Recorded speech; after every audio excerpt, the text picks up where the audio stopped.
muxuu aabahay mar walba ii dilaa hooyana ay iiga celisaa? haddii hooyo ay idisho talow aabahay muxuu sameyn doonaa? assalaamu calaykum waraxmatullaahi wabarakaatuh. asxaabteena sharafta leh soo dhawaada. waxaan rabaa maanta in aan idinla wadaago sheeko aad u cajiib ah. sheekadan waxa ay ku saabsan tahay wiil dhalinyaro ah. wiilkan waxa uu la noolaan jiray hooyadiis iyo aabihiis. wiilkan mar walba oo uu khalad sameeyo aabihiis waa uu dili jiray. hooyadiisna waxay dhihi jirtay kaleexa wiilka ha diline. yacni mar walba aabihiis uu dilo hooyadiis waa ay ka celin jirtay. laakiin wiilkan maalin maalmaha ka mid ah ayaa wuxuu isweydiiyey, bal haddii ay hooyo idisho aaba muxuu sameyn doonaa? ileen hooyo waan arkaa maalin kasta markuu aaba idilaayo waa ta iga celisee. wiilkan wuxuu go-aansaday inuu khalad sameeyo si ay hooyadiis u tunto oo bal uu arko falcelinta aabihiis. wuxuu ahaa wiilkan wiil baari ah, hooyadiis warkeeda muusan diidi jirin. laakiin hadda wuxuu doonayaa in uu khalad sameeyo si uu u arko markii ay hooyadiis tumeyso aabaha wuxuu sameeyo. wiilkii markii uu iskoolka ka imaaday hooyadiis ayaa wax u dirsatay. waa uu diiday, waxa uuna yiri ma doonayo. hooyadii shib ayay isaga tiri oo qadadii ayay usoo yareysay.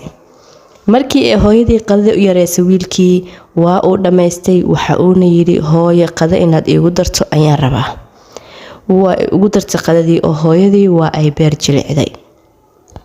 cashadii ayaa la gaaray. xilliga cashada markii la gaaray hooyadii sidii oo kale wiilku ay u yareysay. markii ay cashada u yareysay waxa uu sameeyey inuu dhulka ku cuno. awalna waxaa lagu cuni jiray miis, dhulkii iyo roogii ayuu haleeyay asoo rabo in hooyadiis ay ku qayliso oo ay tunto. laakiin hooyadii ma ay la hadlin, waxbana ma aysan dhihin. waa ay u imaatay, waxa ayna tiri wiilkaygiiow maxaa kugu dhacay? miyaad xanuunsan tahay? waxaad ahayd wiil baari ah oo warkayga maqlo. maalmahan waxaan kugu arkayaa hadalkii aan ku dhaho cagsigiisa inaad sameynayso. ee wiilkaygiiow miyaad xanuunsan tahay? wiilkii waa uu iska ooyay. hal mar ayuuna kusoo booday hooyadiis. waxa uuna yidhi, hooyo, mar walba uu aabba idilaayo adiga waad iga celisaa. arrintan waxaan u sameynayay inaan arko adoo mar idilaayo aana fiiriyo aabba jawaab celintiisa ama waxa uu sameyn doono.